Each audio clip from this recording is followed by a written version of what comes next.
All right, my name is Rich Schmidt. We're here with Scott Stursa. We're at his home in Corvallis on July 17th, 2023. Scott, thank you so much for joining us today. Yeah, thanks for dropping by. First question is, why wine? Well, I like wine.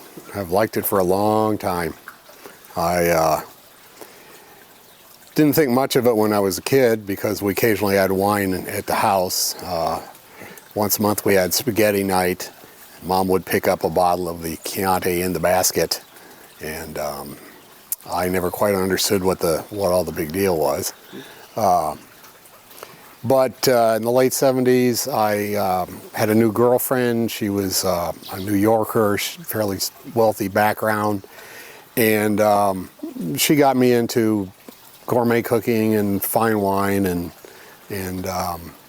single malt scotch and all that stuff that I couldn't really afford at the time, but bought anyway. My first love, I think, was Bordeaux, followed by California Cabernets. And I tried Pinot Noir, and the California ones that I tried just weren't cutting it, and the Burgundies that I tried that I could afford weren't cutting it. And it wasn't until I exceeded my budget and bought an expensive one that I realized, well, there may be something to this Pinot Noir grape after all. When we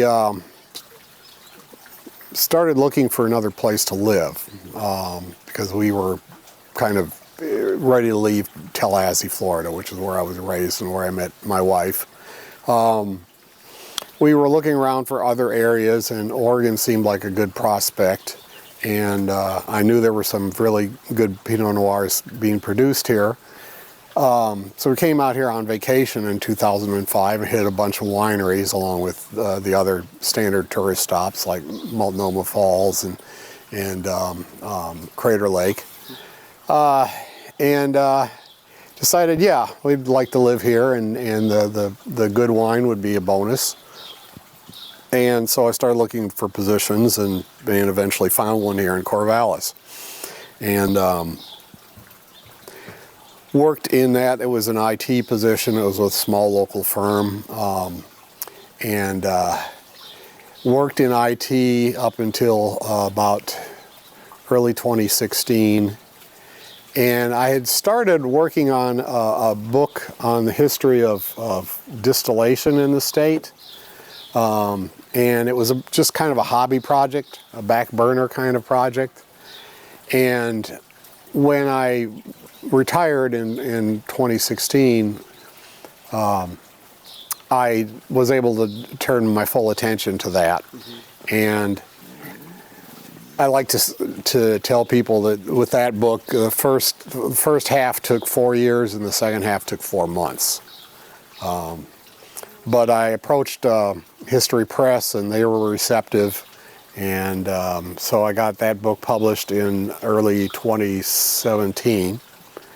And it did well and got good reviews, and I've seen it for sale at a number of craft distilleries around the state. So I felt like, well, the next thing should be a book on Oregon wine, the history of Oregon wine. And one of the driving things on that was that no one had ever done it.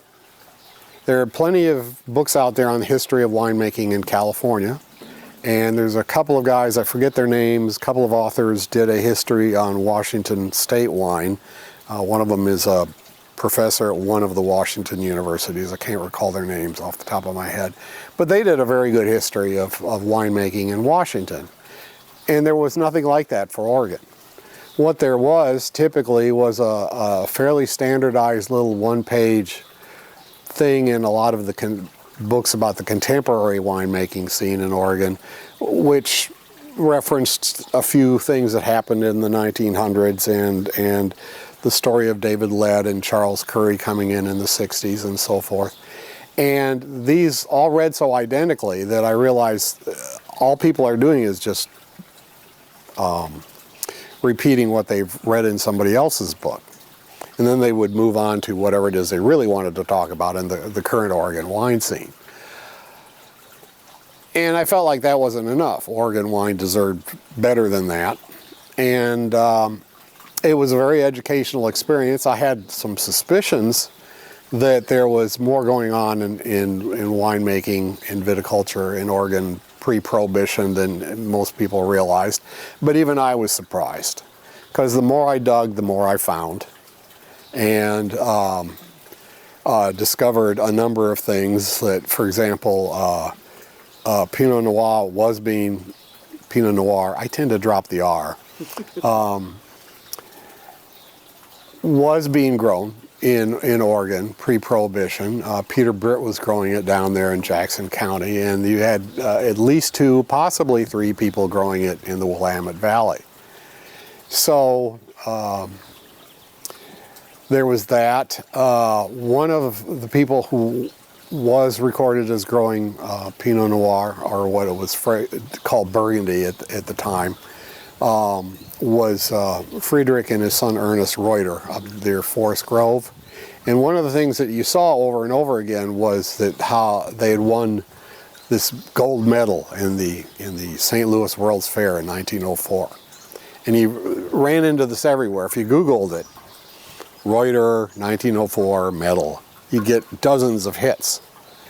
And even the Oregon Historical Society had done this traveling panel display, and they mentioned it there.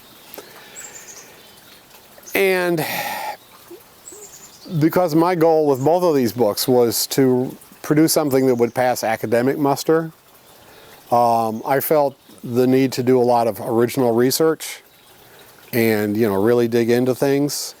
And as you've seen the book, so you know it's very heavily footnoted with over 220 source citations. And apparently I was the first person to ever bother to contact the Missouri Historical Society and ask to see the results of the competition in the fair. And the Reuters weren't there. No Oregon wine was there. I looked at the list of entries, and no Oregon wines there either. So I kept digging, and I found interviews with particularly Ernest Reuter in the early 1900s, and he's making claims about medals in a number of fairs. And so I had to research every one of them. Turns out 3 of them they entered, and they won silver medals in 2 of them and a bronze medal in 1. But St. Louis wasn't one of them. Paris wasn't one of them. So it's very unfortunate that what has come down on that is one that they claim to have won but didn't. And I think the whole thing got started when Charles Curry bought the old Reuter property in the 1960s. 2 of Ernest Reuter's sisters, who were in their 80s by this time and lived down the road, wandered over and introduced themselves. And they told Charles Curry about the 1904 win at St. Louis. He told a couple of writers that came around. There were a couple of books published in '77 that were the first books that dealt with Pacific Northwest winemaking. And Curry was interviewed by both of these sets of authors, and he repeated the story. And then over the years, and the original story was that it was Riesling, and it was a silver medal. And over the years, it morphed. It turned into a gold medal, and then somebody proposed that it was a grape known as Klevnar, which they think was probably Pinot Blanc. Well, that's actually a list of the grapes that they grew that was published in a publication by the Oregon Agricultural College, which is OSU today. And Pinot Blanc is not in there. Riesling is. And so it's known that he did produce Riesling, and his Riesling was pretty good, but it certainly wasn't producing Pinot Blanc. And as I said before, they didn't even win any medal. So, you know, I would hope that they'd rather be known for winning medals in the 3 World's Fairs that they actually entered, as opposed to a medal that they didn't win for a wine they didn't make, made from a grape they didn't grow. And I think one measure of success of my book is that if you go out there now and you Google that same string, it shows up in 2 places now, and that's it. One, unfortunately, is David Hill Winery, where I guess somebody just doesn't like the idea of being wrong and would rather have that medal that wasn't won as opposed to the 3 that were. And the other is the Wikipedia article on history of Oregon wine. That was written by Lisa Shara Hall, and she died, I think, in 2018, the year before my book came out. So she has a pretty good excuse for not updating it. And I suppose I should try to learn the markup language used by Wikipedia and correct it myself, but just haven't gotten to it yet. Well, I'm going to come back and talk more about the book. I have many questions about the book, but let's talk about sort of life before Oregon for you. You mentioned growing up in Tallahassee. Tell me about education and career after you grew up in Tallahassee. My original plans for my career were to go into academia, and I was focused mostly on history, and that's what I started out as a history major. And I had been encouraged by a number of teachers, 2 in high school and 1 in college, to write as a career, because I'd written stories for class assignments and was told by all 3 of these teachers that I could make a career out of this. I didn't pursue that, and I think if I'd stuck with my original plan of getting a PhD in history and teaching, I could have written these kind of books as part of that career. Unfortunately, I made some bad decisions, and I think what prompted it was there was kind of a glut of PhDs at that time, and I was concerned about getting a job at a university where I would actually want to be, as opposed to some community college in East Jesus, Texas. And I took a psychology course and made an impression on the professor, and I found out that he was very well connected with that particular discipline of experimental psychology, and that his major professor had been the guy that's kind of was the top dog in that particular branch of psychology, who was at University of Wisconsin in Madison. And I didn't have any strong intrinsic interest in psychology. It was a calculated move to just ensure that I'd end up someplace I liked. So I switched to psychology and ended up in Madison, Wisconsin, working for Leonard Berkowitz. And that didn't go well. I tried switching to Purdue University the following year, where I was working with a really great guy, but at the same time was becoming progressively disaffected with the whole discipline. And one of the things that I had going on concurrently is always been something of a geek. I was interested in computers. As soon as I got into college, I started taking classes at FSU Computing Center, and was doing some custom programming for experimental analysis. And at Purdue, this word got around, and they actually pulled me out of the class that I was teaching so that I could spend more time writing custom software for the faculty, which aroused a certain amount of unpleasantness because one of the research assistant grad students got pulled in to teach my class, which he wasn't happy about.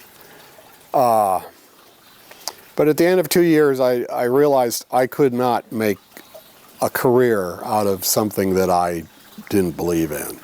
And I remember a morning there in my little basement apartment in Lafayette, Indiana, looking in the mirror and just saying, can you spend your life doing this nonsense? And I realized, no, I can't. I just can't. And I went in and I told my professor that day, I said, don't try to get funding for me next year because I'm not going to be here. And so I went back to Tallahassee and I leveraged my IT experience into a job with a state agency writing statistical analysis software. And I kind of got bored with that, so I moved on to systems programming. I kind of got bored with that, so I moved on to networking and found myself positioned to be involved with the state's effort in the early 1980s to create a statewide computer network that served all branches of education, universities, community colleges, and K through 12. That was very challenging. It was a changing period. I realized very early on that the future laid with internet technology. But to deal with the short-term requirements, we had to use kind of a blend of IBM proprietary technology as well as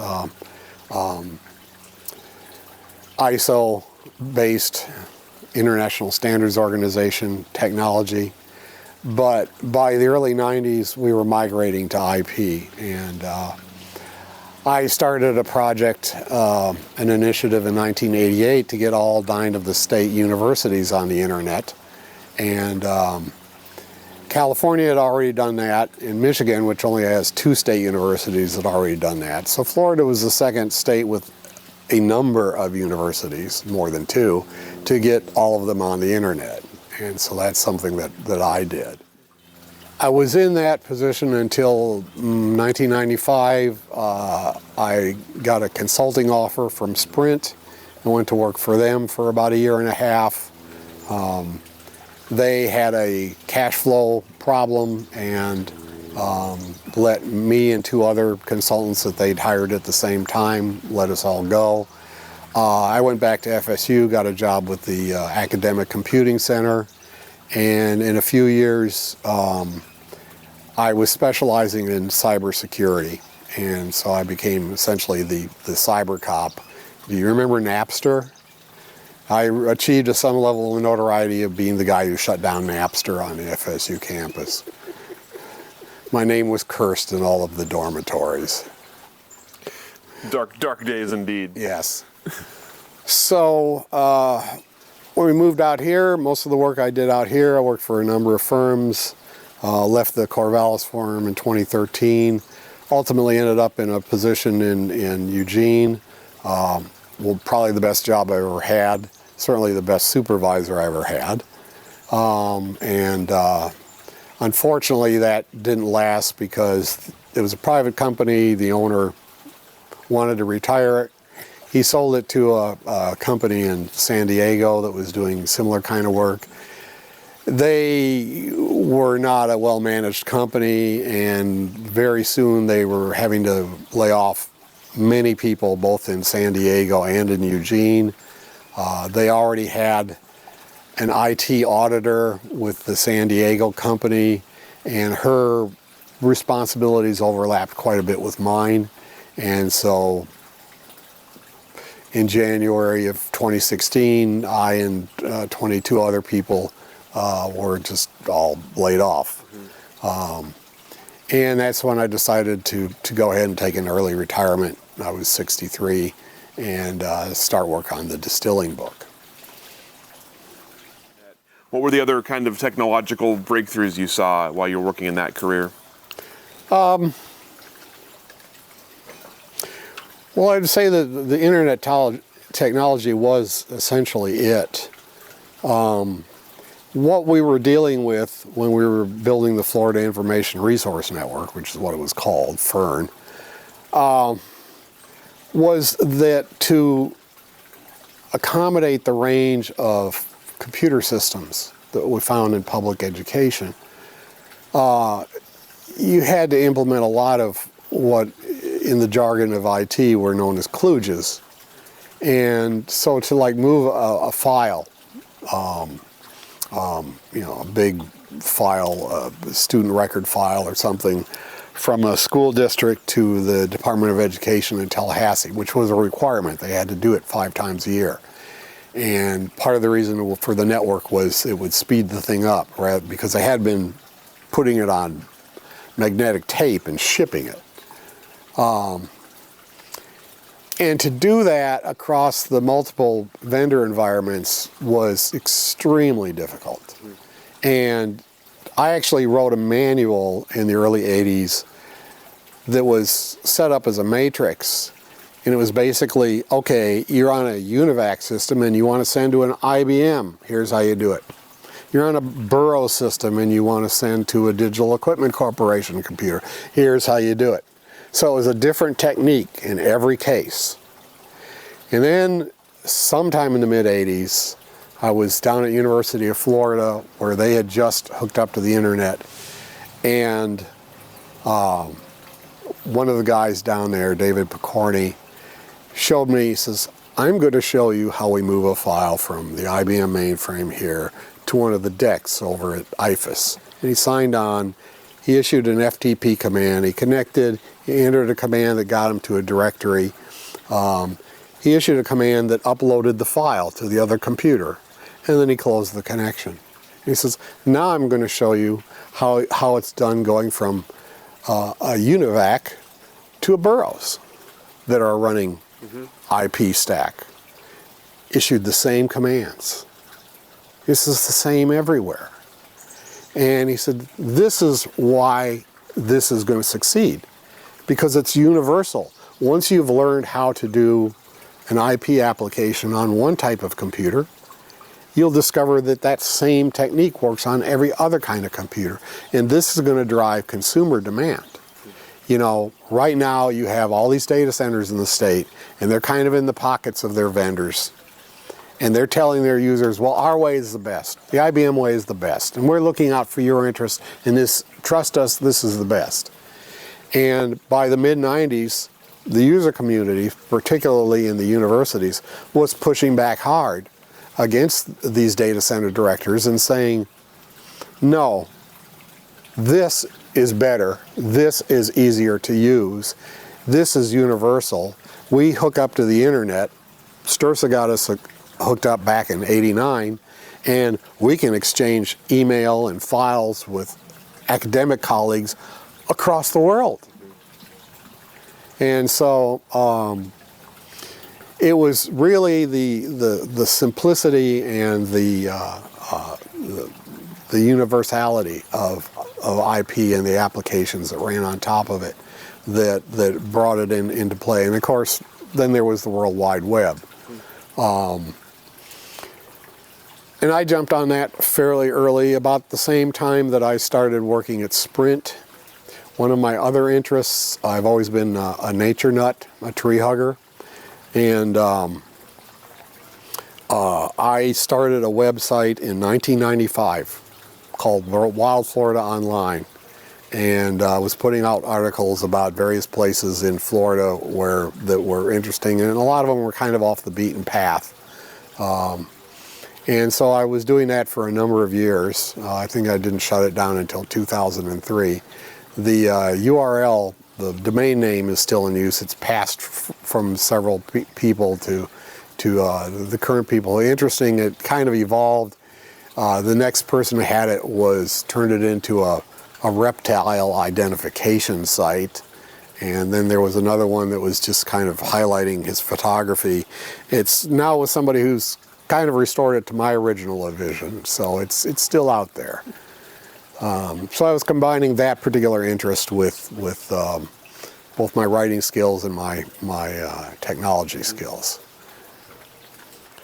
So between the internet technology and the World Wide Web, how did your job change? How did that change the things you had to do and the kind of responsibilities you had? Well, as I say, I ended up specializing in cybersecurity over the last 20 years. And I guess it's just human nature that when something new comes along, there's a category of people that ask themselves, well, how can I use this thing to my own advantage to make money that I don't deserve to have, or just mess with things. And I think I was taking that kind of personally, in the sense that, I had been promoting the internet, particularly in the early 90s, after I had the universities hooked up. I started talking to the community colleges and the public school districts, so I was a big promoter of the internet. And then here comes the hackers trying to ruin it for everybody. And so I kind of took that personally. And I said, well, I'm going to stop these guys.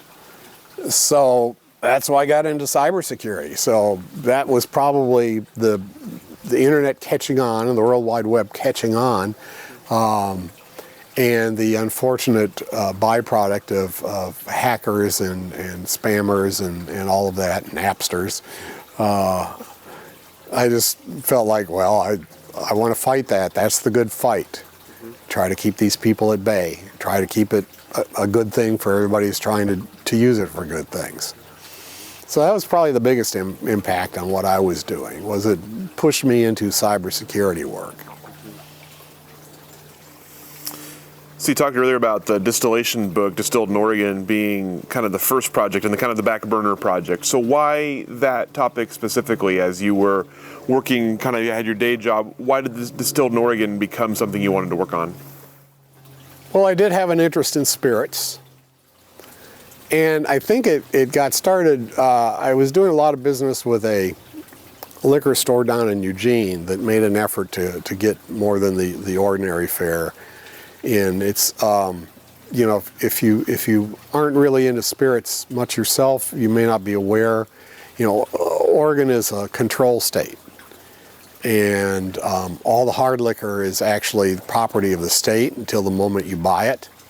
And the liquor stores don't actually own their stock. These guys are agents, and they get a commission. So all the revenue goes to the OLCC, which turns around and sends a cut back to the liquor store owner. And you can't sell something in a liquor store that the OLCC hasn't purchased and made available to you. So to get some of the more esoteric stuff requires special effort, and these guys did that. So I did a lot of business down there with this one store. And I was in there one day, I think in 2010, 2011, somewhere in there. And the proprietor's son was talking to me, and he said, I had these two guys in here that are planning on starting a craft whiskey distillery. And I told them about you, because you seem to be very knowledgeable about all this. And they want to talk to you. So can they give you a call? And I said, yeah, sure. And these were the guys who were starting Hard Times Distillery. I talked to them and they showed me what they were going to be doing. Their plan was to make rye whiskey, and they found themselves a space down in Monroe, down south of Corvallis here. And this kind of triggered my interest in the whole craft distilling movement, which I knew about Clear Creek up there in Portland because they'd been around for a while, and actually had run into one of my favorite liquor stores in Tallahassee, carried some of the Clear Creek brandies. And I had tried and fallen in love with their apple brandy, the 8-year-old one, not the 2-year-old one. The 2-year-old one is okay, but it's really best for adding to hot apple cider. But the 8-year-old one, I'd put that up against any Calvado from France. But I was blissfully unaware that both in Oregon and across the country there was this whole burgeoning craft distilling movement.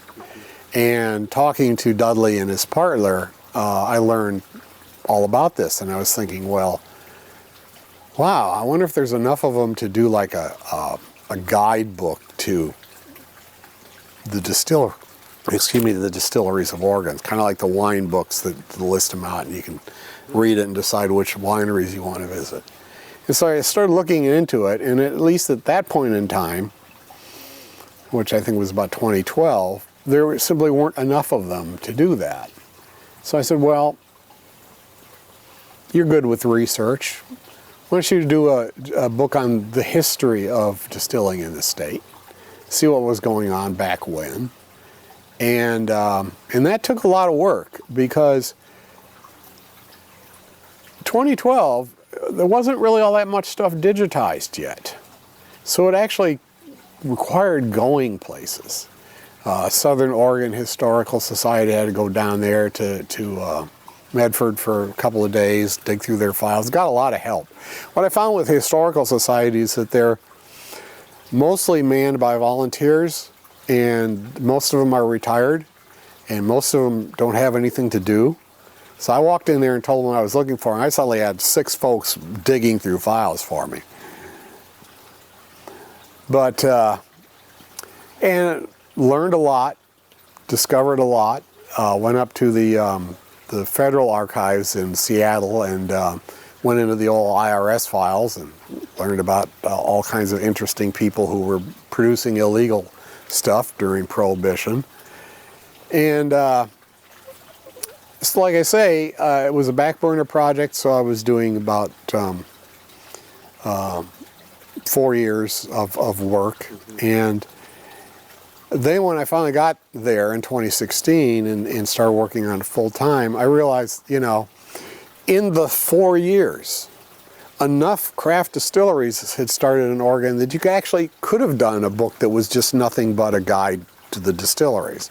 So I kind of combined the two of them. So there's a list of all Oregon distilleries as of 2016 in here. Now there's been an enormous amount of change in that time, and I knew that was coming, because I don't know if you've ever looked at this book, but the title of the introduction is "This book is obsolete." So there's been a lot of changes, and I suppose somebody should update it, but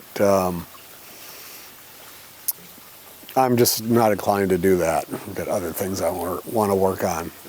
But this is a good starting point for anybody who wants to do that. A lot of failures. Dudley's Hard Times went out of business during COVID. A lot of businesses did. And of course, the biggest thing that happened was Clear Creek was acquired by Hood River Distillers. So, and they were very helpful. I got this book that's in, this photograph that's in the wine book showing David Lett delivering Pomace to Steve McCarthy of Clear Creek. That's a shot that Hood River's Distillers made available to me. When you set out to kind of write the book, and then especially as you sort of focused on it post-retirement, what was the goal? What were you hoping that the end result would be, and what was the audience going to be? Well, and this is true of both books, I wanted to get the story out there of, you know, what had really happened. Partly because there were a lot of misconceptions, particularly on the wine side. If you've read the wine book, so you know I talk about, I'm actually generated a list of what I call Oregon wine myths, and I wanted to dispel those. But I've always been a believer that the truth is more interesting than fiction. And I mean, the perfect example is the Reuters and their medals. Forget about the non-existent medal from St. Louis. They won medals at 3 other World's Fairs. Let's focus on that. So, you know, when I'm doing research, a lot of times I'll run across something and I just say, well, this is a story that has to be told. People need to know about this, partly because what they're currently believing isn't correct, and partly because it's just an interesting story.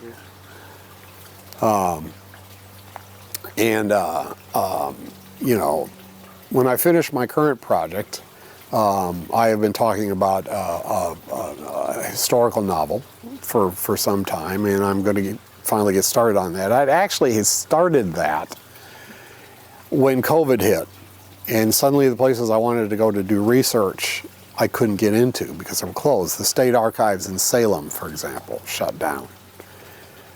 And so I got detoured into this other project, but I'm about to resume it again. And that's a story that's roughly based on an incident that occurred in 1914 that I learned about when I was researching the distilling book, and that was the infamous and notorious town of Copperfield, Oregon, and how a young woman by the name of Fern Hobbs, Charlotte Fern Hobbs, was sent by the governor to go in and clean up the town, which she did.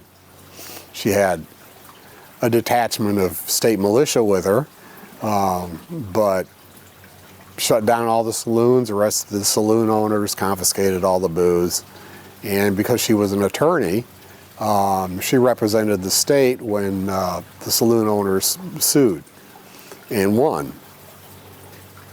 She won. The state won. Took it all the way to the Oregon Supreme Court. And so Ms. Hobbs was an interesting character, and I just decided it'd be nice to write a book about her. But rather than a straight biography, I decided I'd rather spice it up a little bit and introduce a romance element and structure the story around that, with the historical events being the backdrop to the fictional story itself. Tell me about the sort of the feedback you got, or the reception of the distilled book. And as you set out to write the Oregon wine book, was there anything from the reception from the first one that changed how you handled the second one? That's a great question. To some degree, it was a deliberate shift in focus and attitude. The distilling book was kind of breaking new ground, and it was in a field dealing with a subject where, you know, not everybody takes things super seriously. And so if you read the 2 books, you realize I'm a lot less serious in this one. Now, I try to do good research. I've got 150 odd source citations in here. But along with that, I have things like this diagram of the ethanol molecule, where the oxygen and carbon atoms are smiling, but the hydrogen atoms are frowning. And it's because hydrogen is a sullen, bitter element, believing itself unfairly blamed for the Hindenburg disaster. So, and a diagram of a simple still, okay?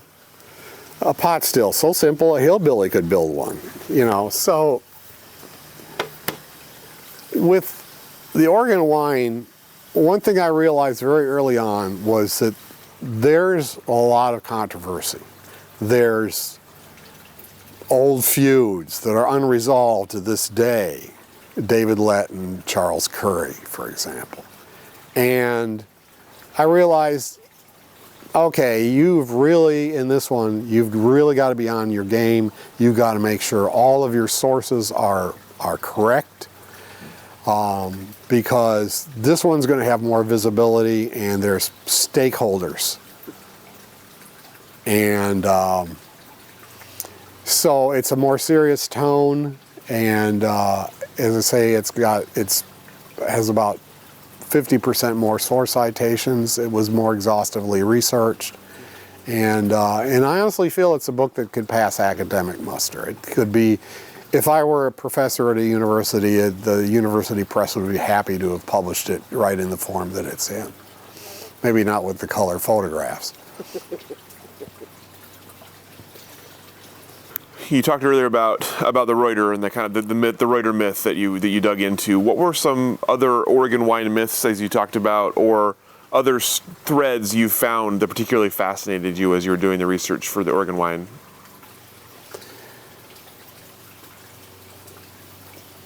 Well, one of the things I thought was interesting was the types of grapes that they were growing pre-Prohibition, because it wasn't the same set.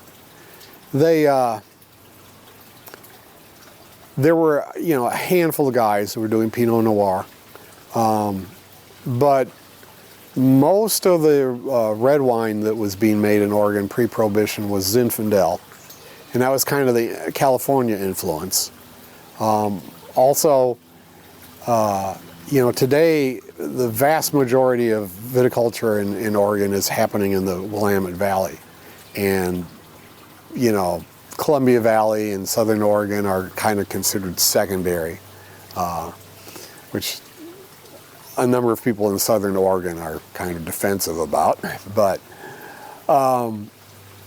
and in pre-Prohibition Oregon, it was a little more distributed, and really the hotbed of Oregon winemaking in the 1800s was Southern Oregon, and I think that's largely because it was so close to California.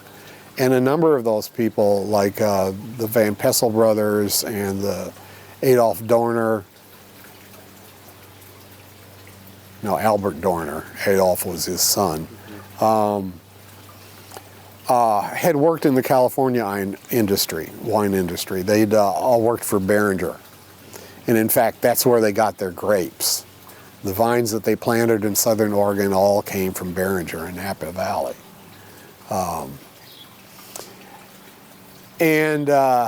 There was a peculiar grape, and I'm sorry to say I didn't make many mistakes in this book, but you've seen my little one-page errata and addenda that I like to hand out to anybody that I can.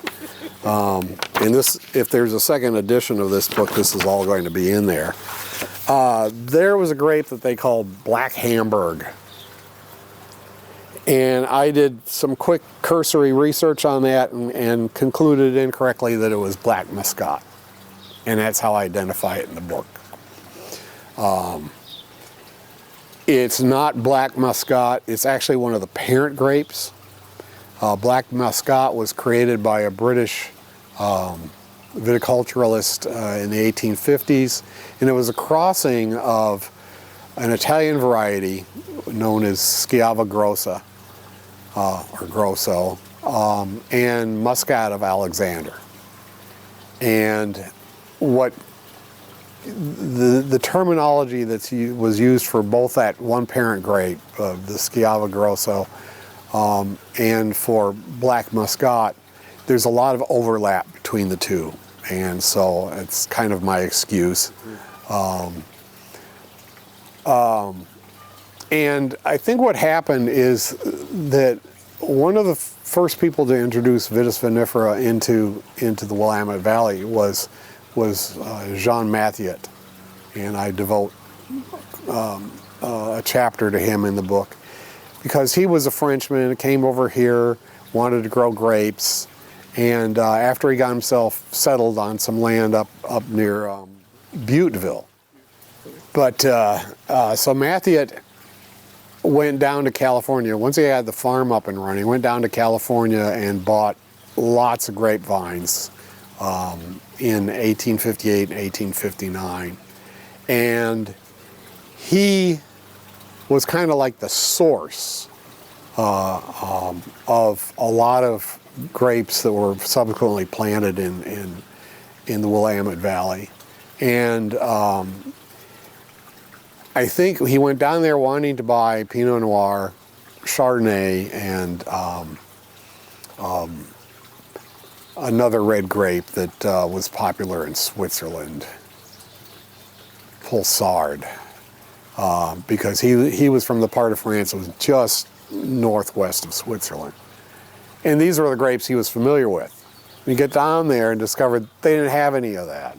So instead he got Pinot Meunier, this stuff, Schiava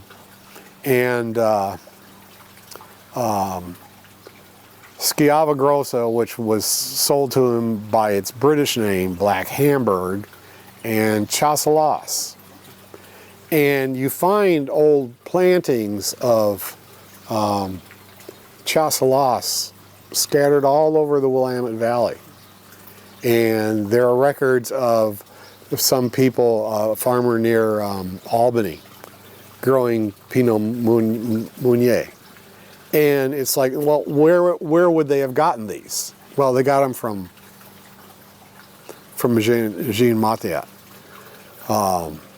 So he had an impact, not just in the sense that he had the first Vitis vinifera vineyard of any size, but he also distributed these grapevines, and they became kind of the standard grapes that people were growing, at least in this part of Oregon, in the Willamette Valley. Down in southern Oregon, they were bringing stuff up direct from California. Out in the Columbia Valley, people that were getting started out there were getting it from various sources. But the interesting thing about it is that the guy that really got all that started in the 1880s, he records that he bought his vines from Jean Mathiat. So the first grapevines that were planted in Washington State were actually acquired from Mathiat here in the Willamette Valley. Now, none of that lasted because they didn't know how to protect the vines during the kind of winters that they get up there. And in 1888, they had, well, I think it was 88 and 89, they had back-to-back hard winters, and all the vines died. So they had to start from scratch after that. But the original plantings in the Walla Walla Valley were from vines acquired from Mathiat. So that was one of the interesting stories, was learning about him and the effect that he had on viticulture in the Willamette. These vines here in this pergola, I guess it's a grape arbor now. These are from the vines, some of the vines that he planted. This is Pinot Meunier, and his family lost the farm in the 1830s, and the whole hillside where the vineyard was grown over by trees and blackberry bushes and Douglas firs. And in the 1970s, an individual by the name of Jack Myers wanted to start a vineyard. He didn't want to make wine, but he wanted to start a vineyard. And he looked at that hillside and said, it'd be a good spot for a vineyard. And so he bought it, and he hired a crew, and they went in and they were cutting down all the Douglas firs and clearing everything out. And they found some grapevines. And one of them was Pinot Meunier. And he didn't recognize the leaf. If you look at the leaves on these, they've got this kind of dusty finish, and that looks kind of like they've been dusted with flour. And that's where the name comes from, Pinot Meunier. Meunier is French word for miller, somebody who produces flour. And so he didn't know what it was. He thought it might be some kind of disease. So he took it down to OSU, and they looked at it and said, oh, it's supposed to look like that. So he didn't want that vine where it was, but he had enough respect for the history of the thing to take cuttings off of it, and he planted some of them on the property right near the entrance. And then later on, when he partnered with some people who wanted to start a winery there, and they had to widen the road and cut those vines, he took more cuttings and they planted them on either side of the entrance to the winery. And these vines are cuttings from those two. So this is probably one of the oldest, if not the oldest, strain of Vitis vinifera in Oregon. growing right here. And I received rooted vines from the people at Shampooey Winery, which is what's on the property now, in July of 2019, and have been able to propagate these enough to the point where 2 years ago I gave some to a friend who has a little vineyard out near Sweet Home, and he's got them growing. So regardless of what happens at Shampooey, where they've got phylloxera in the vineyard, hopefully this thing will survive. But yeah, that was, and nobody had found that one. People knew about the Reuters, people knew about Peter Britt in Southern Oregon, but it's like nobody knew about the Mathiots.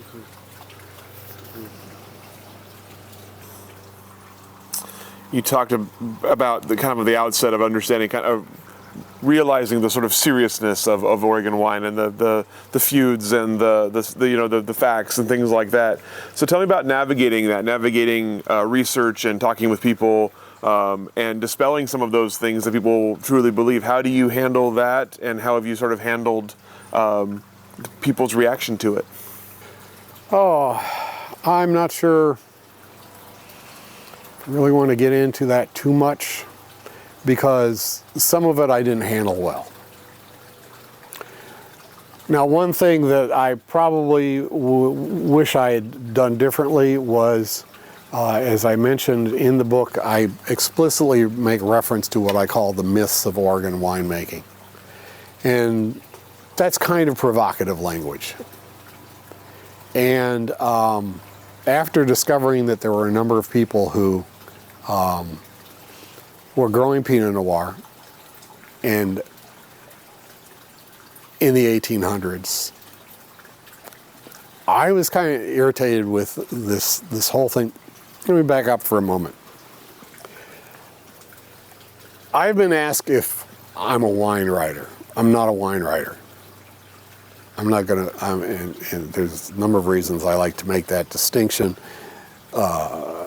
Don't get me started on the subject of wine writers. I just will leave it at saying I'm not one, and leave it at that. I like to think of myself as a historian. You know, what I originally was going to be doing in my academic career. And history is not events and dates. Events and dates and dating those events is just so that you have your sequence right. But if you're looking at history, you're trying to understand what was going on.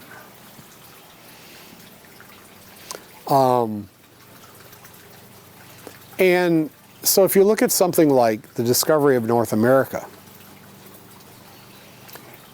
yeah, the Vikings got here 1,000 years ago, and they had a little settlement out there on Labrador or Nova Scotia, wherever it was. And they were there maybe 50 years, and they left. And the stories of them doing this was considered myth for a long time, until they discovered, archaeologists discovered, yeah, they were actually there. So Christopher Columbus, technically speaking, didn't discover North America. So what? It's trivia. There was no lasting historical impact from the Vikings' discovery of North America. It's history trivia, because Columbus coming over here triggered a wave of migration. It changed the world. Completely changed the world. So maybe Christopher Columbus wasn't number one, but it was his discovery that had the impact. Now, I think all this focus on who planted what first, coming from the perspective of a historian, I have trouble understanding it. And just a little bit too much focus on we're number one. We were the first. I had some inkling that there might be some bad reactions. For example, one of the books that I encountered when I was doing research was this book that was published in 2013 by Mark Hinton. Have you ever seen this book? Again, it's from History Press, American Palette series, which are what my books are. And he did a good bit of research, and a good bit of research into wine. But not quite to the level that I did. But he reached some of the same conclusions. And he found records of, he looked at some of the same old documents and saw that the Reuters were growing Pinot Noir. And so he makes this statement in this book, Forest Grove, here it is. He calls it the birthplace of Oregon Pinot Noir.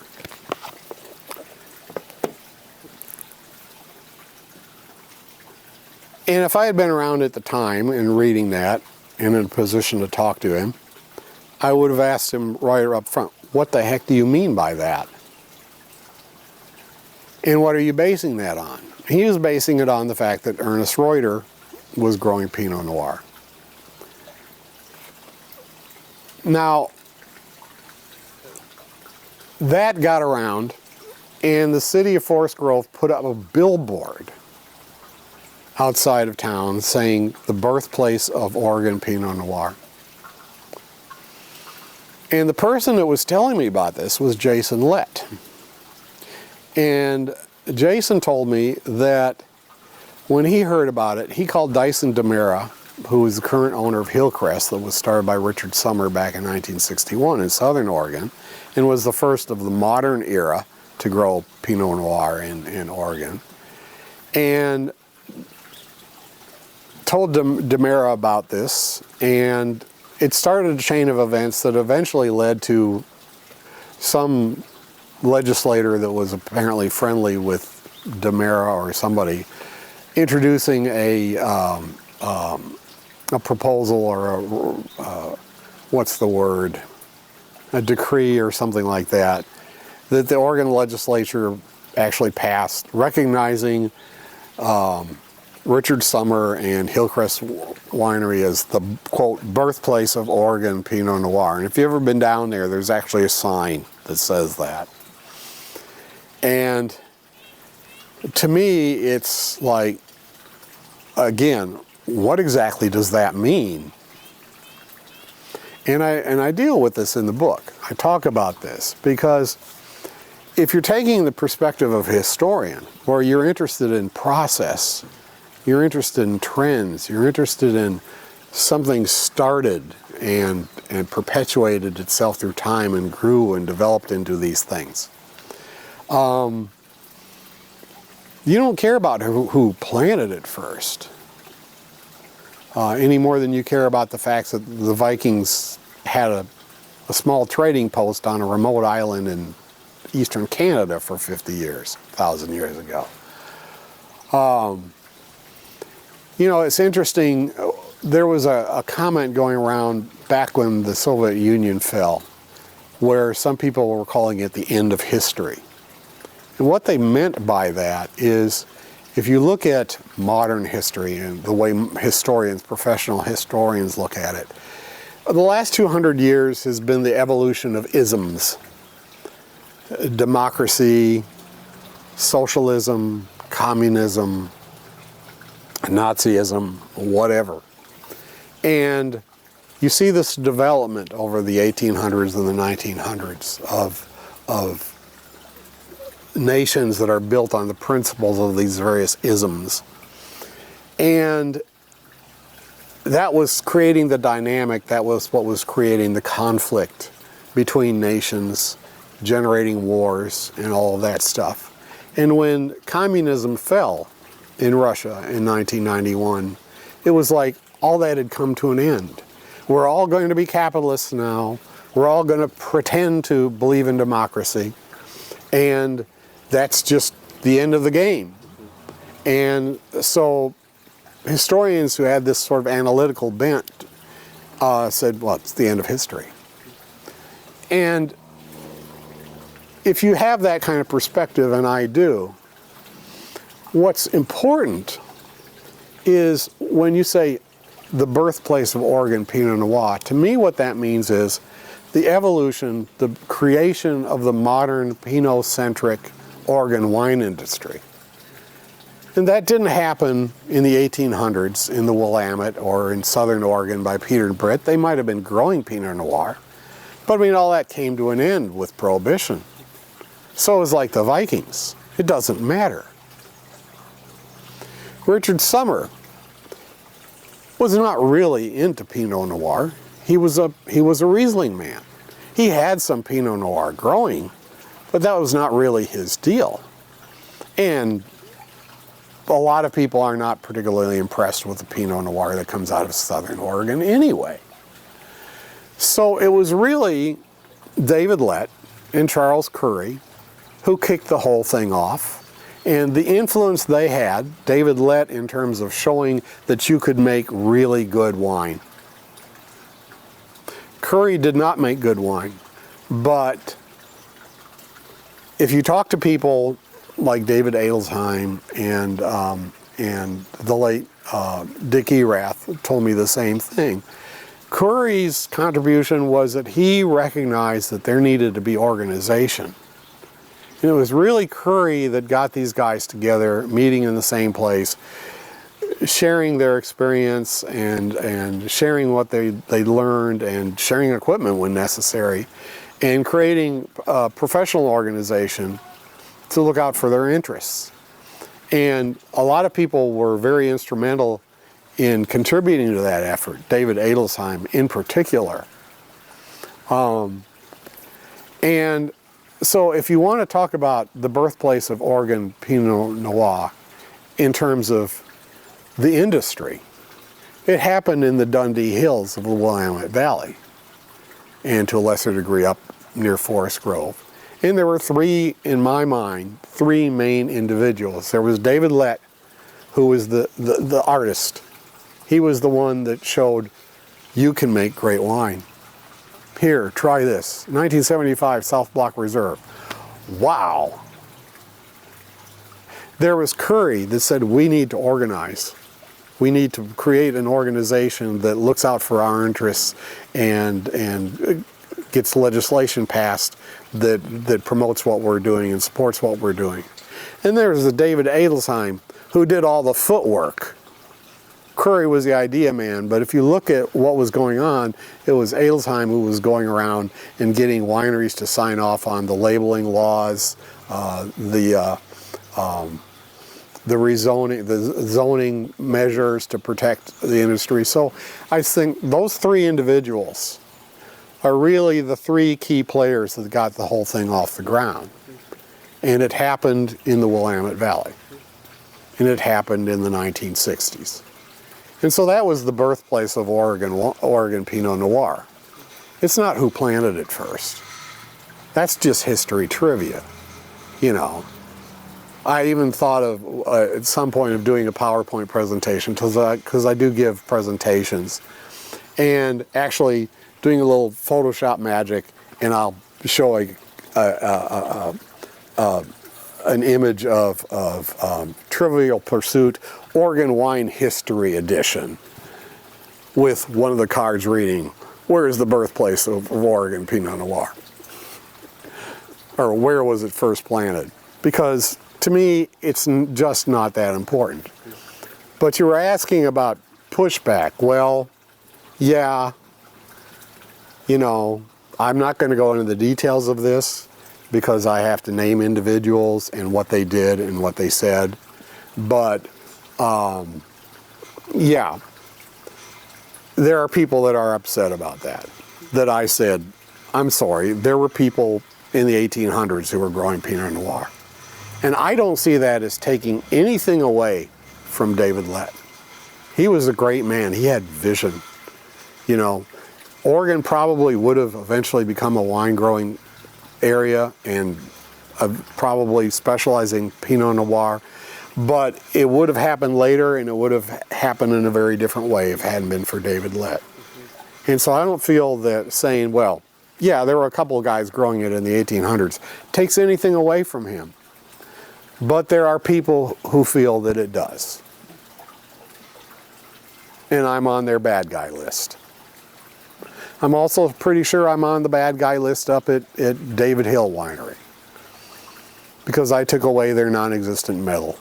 Because if you go out and do Google searches now on that same string, like I said earlier, you're not going to find it. You'll find it at David Hill on their website, and you'll find it on Wikipedia, and I really need to learn how to fix that.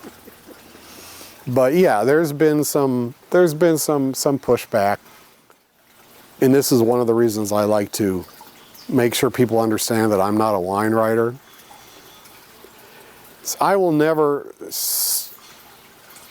moderate what I say to accommodate what other people want to believe. If I believe something is true, I will say so, and I will say it in writing. And for me to say, well, these guys weren't really growing it because there's no proof, to quote one wine writer who I regard as a sycophant. Yeah, well, it depends on what your standard of proof is.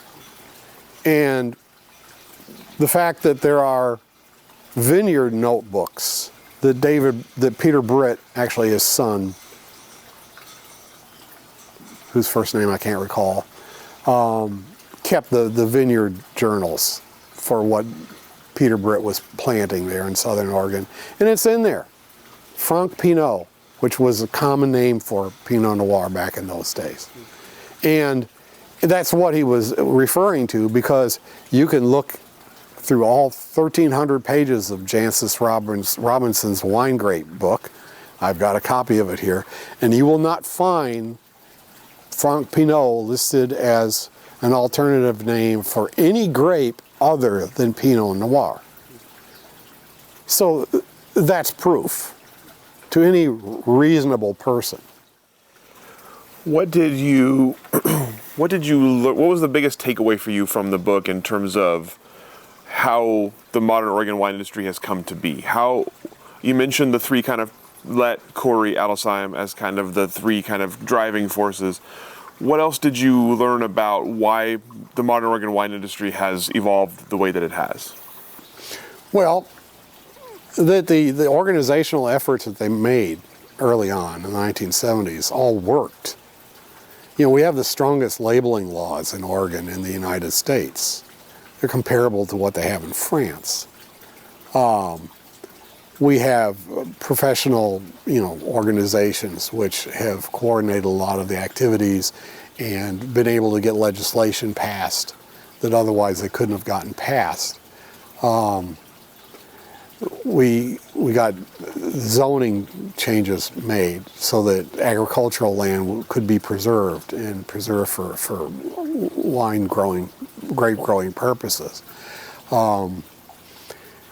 And what really impressed me is that the cohesiveness of that effort, and that it persisted as long as it did.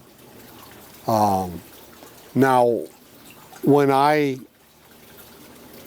if I get around to revising this book, and I haven't talked to the publisher yet, because I would like to fix my mistakes. As I say, it's not many, but it's a few. But the biggest thing that's happened since this book came out, of course, has been this whole controversy that was generated by Wagner down there in California, who started bringing in Oregon grapes and producing wine labeled as Oregon Pinot Noir. But since he's not in Oregon, the labeling laws don't apply to him. And so if he wants to make it just 75% Pinot Noir, he can do that. And that's caused a schism within the industry. And whereas we used to have one Oregon Wine Growers Association in Oregon, we now have two. Now, I don't know quite all the details about this that I want to have to write about it accurately. And while he's still around to do it, I need to sit down with David Adelsheim and get his take on the whole thing and the story from his point of view.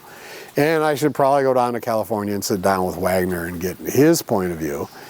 And so the major addition in a second edition of my book would be a chapter on that. I already have the title of the chapter picked out, which is A House Divided. And I think this is a bad thing, what's happening, because I think it was that cohesiveness, that single purpose that they had at one time that made the Oregon wine industry so as successful as it is. And I think that, to borrow an old Southern expression, I think they're cutting off their nose to spite their face. And I think in the long run, it's going to have very negative ramifications. So you talked about some of the sort of the challenges of the work, both in the distilling and in wine, from your perspective. Tell me about the rewarding parts. What are the most rewarding things from having these books published? Oh, from having them published. Well,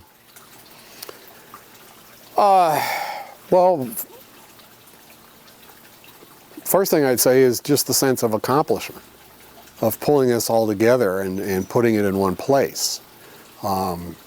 You know, if you were a student with an enology program or the program you've got going there at Linfield University, and you wanted to write on the history of Oregon wine, you started researching it, you hit my book at some point very quickly. You've got it in your library.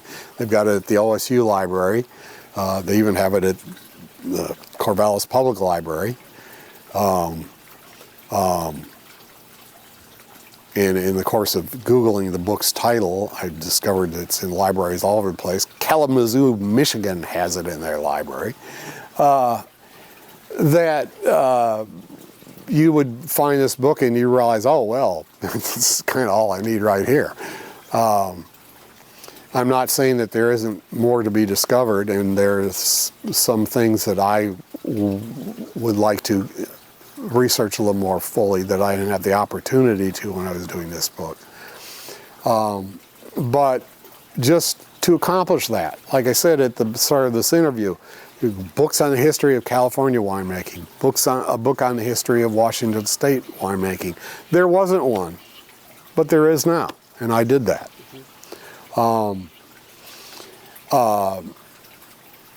Of course, there's the book royalties. They're not a lot. The only people that make a living on nonfiction are people who publish 5 or 6 books a year. And of course, much historical nonfiction is written by PhDs at universities. And their main income, of course, is what the university is paying them. Because you're not going to get rich writing nonfiction. But it's nice to get that check a couple of times a year and go out to dinner and order a nice bottle of wine. So there's that.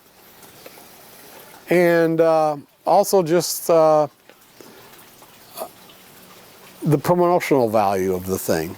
By doing presentations, I get the word out that there's Oregon wine, that it's very good wine. And there are people in this state. I did a presentation last summer at the Rotary Club in Lebanon. And I get through with this, and there's this one woman who's like,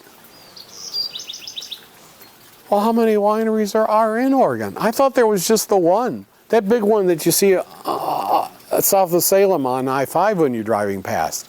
I figured that was it. And I said, no, ma'am, there are over 700 wineries in Oregon. And she's like, wow, I had no idea. So even people in this state don't realize what we've got going here.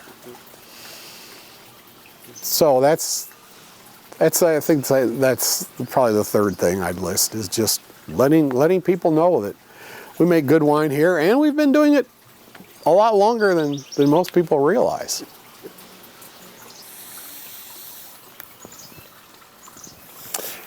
How, if at all, has the research of the book changed the way you enjoy wine personally?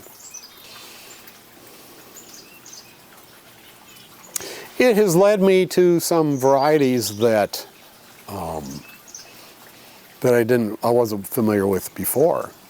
I mentioned that probably the most widespread white grape in pre-Prohibition Oregon was Chasselas, which is a Swiss variety, and it's one of the ones that Jean Mathiat was planting and distributing. And there's only a couple of people in this state that are growing it. The Irie grows it, and David Hill grows it. They didn't bottle it themselves, but Teutonic was bottling it. And I've gone through several bottles of the Irie Chasselas and really enjoyed it. And I think the latest one to come out, the 2021, Jason Lett did a superb job with that. That's what's really not a very strongly flavored grape, but that 2021 Irie Chasselas I would serve that at a fancy dinner party with no hesitation. That is really a superb wine. I also, especially after I discovered that Black Hamburg was not black Muscat, I started seeking out Schiava Grossa. All the ones you can find are from Italy, of course. They grow it in West Germany, where it's known as Trollinger, and that's probably why Jean Mathiat recognized it, was because that's just right across the river from where he was. And so I've gotten a few of those.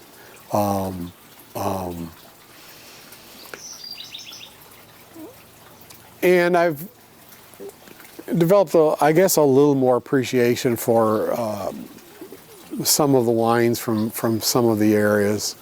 I think it's in researching the book, going to Southern Oregon, visiting wineries down there and sampling some of the wines they were doing, it's increased my interest in certain varieties that they grow.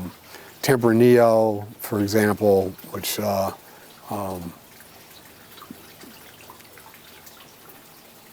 I'm drawing a blank. Avicella, yes, has been growing. Jones, yeah.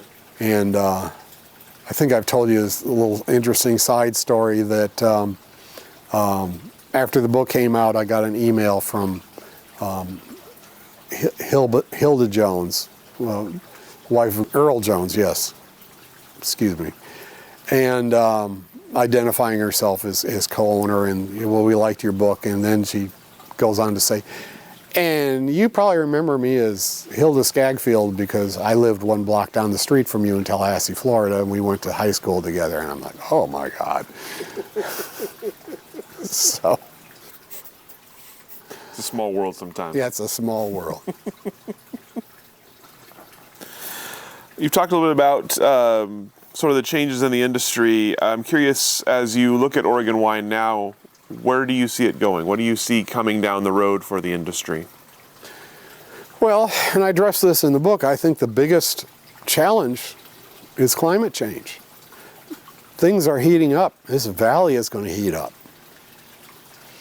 And they're going to have to do several different things. If they're going to keep growing it here in the valley, they're going to have to develop clones that have a longer growing season. Because it means the whole rationale that David Lett and Charles Curry had for coming up here to Oregon to plant Pinot Noir was that the growing season was matched to the characteristics of the grape itself. And we had this perfect match here in Oregon. Our climate was just like that of Burgundy. Burgundy is facing the same challenge because it's heating up everywhere. And so you either have to change where you're planting the grapes, or you're going to have to change the grapes themselves, or both. So they're going to have to develop clones of Pinot Noir, which require a longer growing season and can tolerate a longer growing season, and or they're going to have to start pushing up into the hills. And you see some of that. One of the more interesting vineyards I visited is Namaste, out there north of Dallas. And I've been up there. You're fairly high altitude, and you can feel that wind coming in from the west. And in years past, the owner, but he has told me that in years past, he's had problems with ripening, but lately that hasn't been a problem. So that's kind of a signal flag that places like that is where you need to start developing the new vineyards. And some of the wineries like DDO, Domaine Druin, Oregon, that's exactly what they're doing. They're putting new vineyards into those cooler areas higher up into the hills. Last question for you then. You talked a little bit about your future project. Anything else on the horizon for yourself, either personally or professionally, that you're looking ahead to? Well, I'm wrapping up this project, which is a kind of a photojournalism of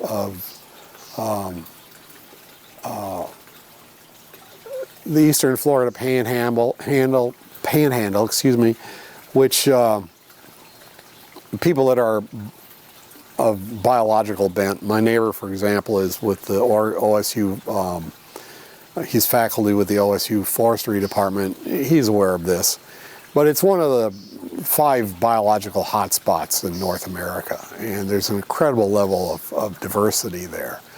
And so it's something that I was learning a lot about when I was growing up and my time in North Florida. And I don't know that there's going to be any kind of marketable product from this, but it did, just as researching these books, gave me an idea for a novel. I got the idea for the novel about Fern Hobbs from doing the distilling book, and this research has given me an idea for a book about a mixed race family, Creek Indian and white people, that was in North Florida back in the late 1700s, early 1800s. And it's a fascinating story. These people became quite wealthy despite the fact that they were mostly Native American. So there's a potential for a novel there. So I don't really see, I think I'm going to shift more over to fiction now, but it's still going to be historical novels. My model for the kind of books I want to write is Con Golden.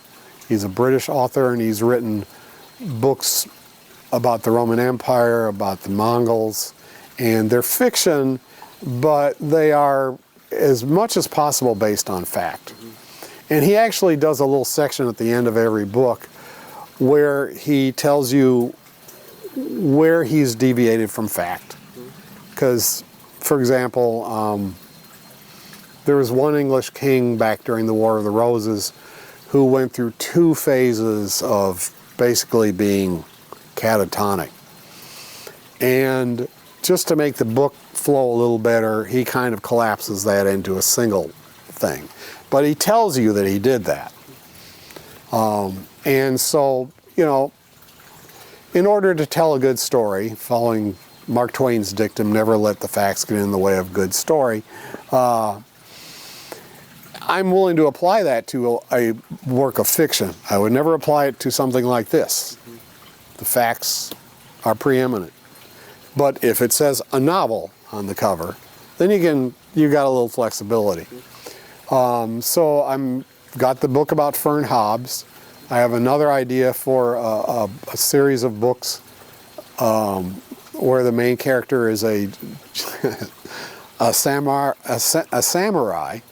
who finds himself locked out of Japan when the Japanese emperor blocked all contact with the West in the 1600s, and Japanese who were out of Japan at the time couldn't get back in. He ends up finally getting a job as just one of the guys with a sword to defend a Spanish galleon from pirates.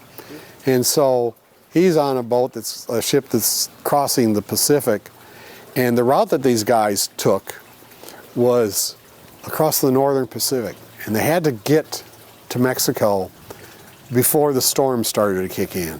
And if they waited too long, they could get shipwrecked. And in fact, one did.